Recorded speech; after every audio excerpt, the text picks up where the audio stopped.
Hey, what's up, everybody? It's Mike Rashid. I don't have my headphones. I hope that y'all can hear me well. Okay. Just got finished a crazy chest workout. Got a stupid pump cracking. I'm here with my boy David Avila. Say what's up. What's up, everybody? Just chilling here at Metroflex. Part of my Metroflex family. This guy is a very intelligent person, especially when it comes to fitness. He knows his shit. But we were just sitting here talking about a few things. Some things that I'm gonna cover with you guys. One thing I want to get off the table. Everybody's asking me, what do I do for abs? Do I train my abs directly? The answer is no. I don't do ab exercises in a traditional sense. However, you develop a strong abdominal wall from compound lifts, lifting heavy, compound lifts, squats, deadlifts, lat pulls, pull-ups. When I do my shoulder press, I'm always standing. You strengthen your abdominal wall doing that. You gotta think your abs, your abdominal wall is what's keeping you stable. That's part of what's keeping you stable. So that's how you develop strong abs. Sprinting develops strong abs. You can have I'm fortunate to have a very thick abdominal wall, thick abdominal muscles, and that comes from years of athletics. When I was younger, I did sit-ups and stuff like that, just with boxing training. It's pretty standard because you got to take shots to the stomach and be able to not be hurt. So, but I haven't trained abs in years in a traditional sense. Now, having strong abs is one thing, and them being visible is another. Okay. In my opinion, to be 100% honest, I don't think six packs are impressive. Okay, because everybody has abdominal muscle. Everybody has the same amount of muscles in their body. Some people, muscles are just more developed than others. When it comes to abs, everybody has abs. Okay? Just because you can see somebody's abs means nothing. A lot of people are dehydrated for photo shoots or shows.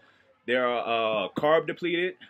They're on huge calorie deficits by eating just small amounts of calories a day and doing shitloads of cardio. To me, that doesn't define a strong, fit body. Okay, a malnourished person, homeless person may have abs. Skinny people have abs.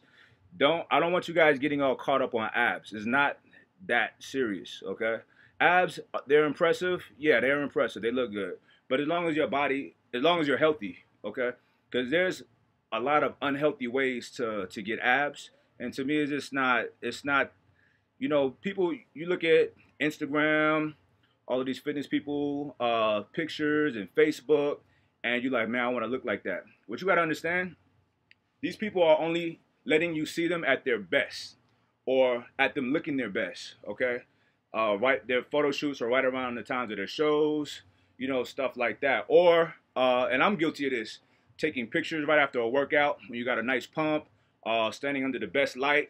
A lot of people are standing at crazy angles. So it's an illusion. I mean, especially with bodybuilding, it's an illusion when you're on stage. It's an illusion. To be honest, when people are on stage competing, you're looking at these people like, wow, they look amazing, including myself. But you got to realize these people are probably at their most unhealthiest stage. They're dehydrated, they're carb depleted. You feel like shit on stage. If you're really conditioned properly, you don't feel good. You're not that healthy on stage. It's not an everyday thing.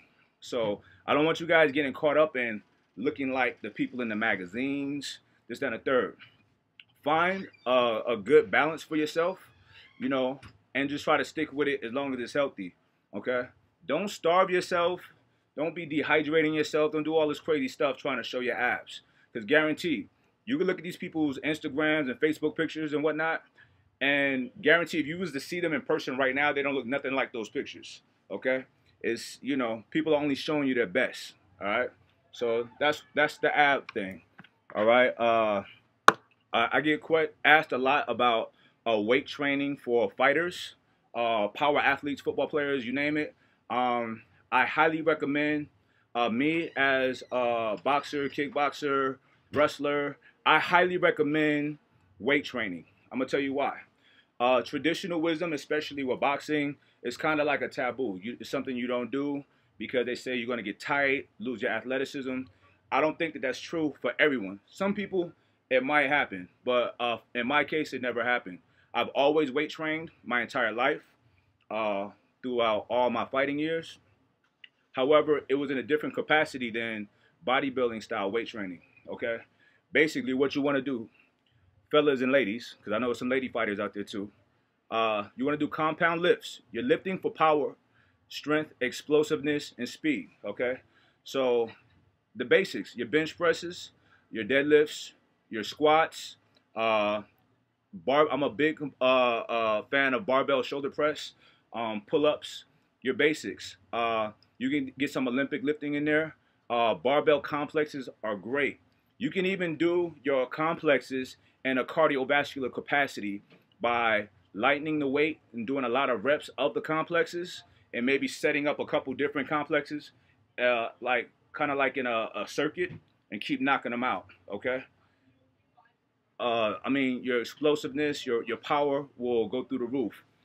With fighters, what I noticed my years of fighting, with me lifting weights the way that I did, I had a huge advantage, a huge power advantage over anybody my size. Okay, I practiced with people that were bigger than me to try to match power, and people that were smaller than me to match speed. Okay, so when I actually fought, and to be honest, the smaller guys were harder to fight. Those are, speed kills. Trust me. So when I actually fought people my size, it was like a walk through the park. It felt like I was in there with children. The weight, the strength advantage is through the roof. So I highly recommend lifting, but not in a bodybuilding capacity. You don't have to be doing a whole lot of curls and tricep extensions, a shitload of reps if you're a fighter, okay? You want to lift in a power capacity. All right, moving right along. Women, my ladies, I love y'all. Lift weights, lift heavy, lift a lot of reps, okay?